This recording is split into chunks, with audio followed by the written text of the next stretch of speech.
Hi, how are you guys? Like I expected an answer.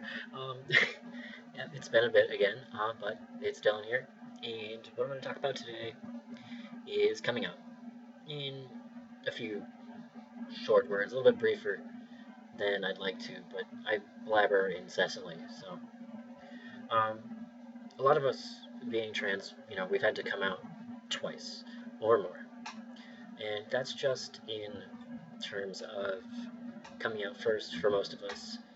I guess say most, I say many of us as gay, um, or bisexual or something else, and then as trans.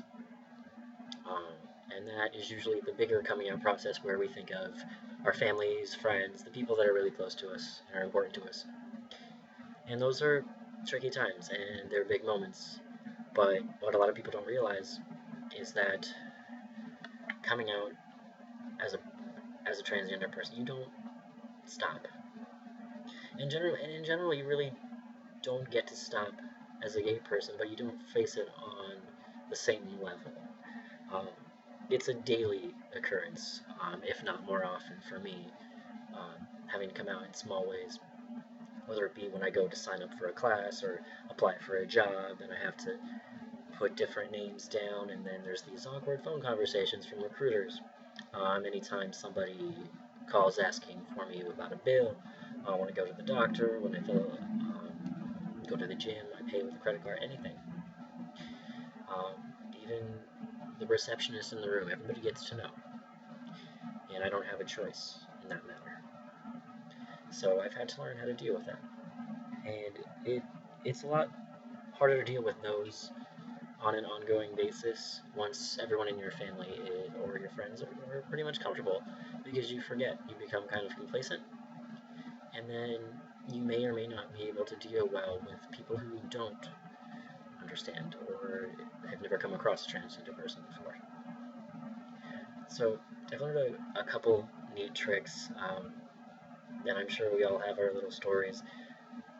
I know that it's not always smart to come out, even though I like to be an educator and I like to be the person that explains things and makes sure people understand and don't get the wrong impression. I can't do that 24/7, and there's just some people that it doesn't matter. I pick my battles these days. I will put down my legal name when I know that that's the name that is going to be necessary, and if I have to speak to somebody, I'll introduce myself and say I prefer to be called Dylan. And I remember, get very upset about this in waiting rooms, and I'd make a scene, and I'm sure this was a little bit to do with some of the hormone actions at first, and I was really awkward about it with people. I would start whispering, or like afterwards, or I'd be very tense, and I would shut down almost when asked questions, and it's really not the way to approach those daily coming out situations. It's much better for you to go in it and be proud of who you are, and just say, quite simply, this is who I am, and I'm transgender, and this is what this means, and that's that.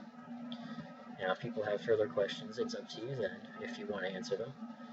A lot of us, I know, sometimes feel that we have to answer the questions, that it we're not showing that we're comfortable unless we answer everybody's questions, and that's not the case. You can be completely comfortable with who you are and not have to tell everyone in the world every secret about your genitals or your past. You decide how much you want to share with the world, and that's the same whether you're trans or not. And it took me a long time to learn that too, about how much do I want to share with people and what questions do I answer. What questions are going to make me feel that this conversation is not just here to demean me or make me a spectacle. And every person has different feelings about those questions. I don't mind being asked by people who are close to me what my name was before or things like that. I feel like when I'm asked that by strangers, though, I explain to them it's not something they should ask. Um, the thing about it is just be honest when coming out. Be straightforward and be calm. I had a situation the other day, actually. This is what this was supposed to be about. Not the major coming out experiences, because I don't feel like I'm comfortable giving advice on that, because everybody's family is a little bit different. In a video, I can say don't do it during the holidays, for one thing, if you can help it, because that just, I did it during Thanksgiving unexpectedly, and it was bad. Um, and be patient with your family, because it's hard for them too. Even though it is about you, it's kind of about them too. And that sounds shitty to hear, but it's true. Anyway, major coming out story experiences, different topic. These are the everyday coming out situations. I went to go donate plasma. Silly me, I couldn't do it anyway because being on testosterone sort of excludes you from that. However, the woman that was interviewing me, the nurse talking with me for about 2 hours before they figured out that I couldn't do this, was just as confused as I was about how to answer some of these questions, because they were either directed at males or females. And one form that said I was male and the other said I was female, and then she just didn't know what to do. And so we had a little conversation about, oh, what does that mean, and she was very nice in the way she asked the questions, very respectful, like, I don't mean to offend you. She just made me feel very comfortable in the way she approached it, and that made me more comfortable sharing with her, being calm about, okay, this is what it is. And now I explained to her, this is what a lot of us face when we have to fill out forms. We have to go anywhere when there's this decision to be made.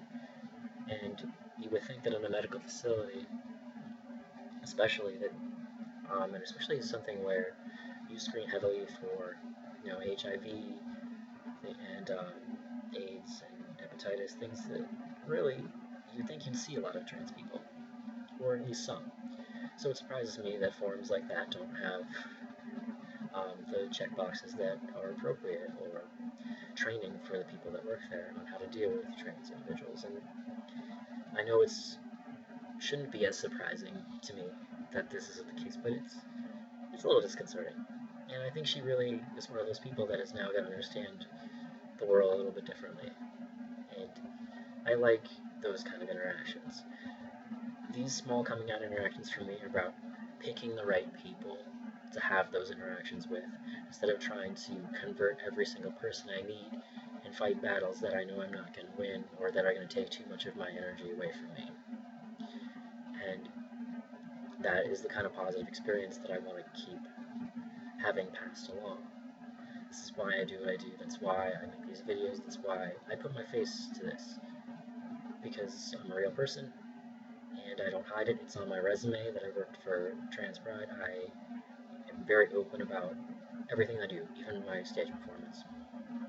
Because that takes away stigma from being trans, from being a drag performer, as long as people can put a face to that.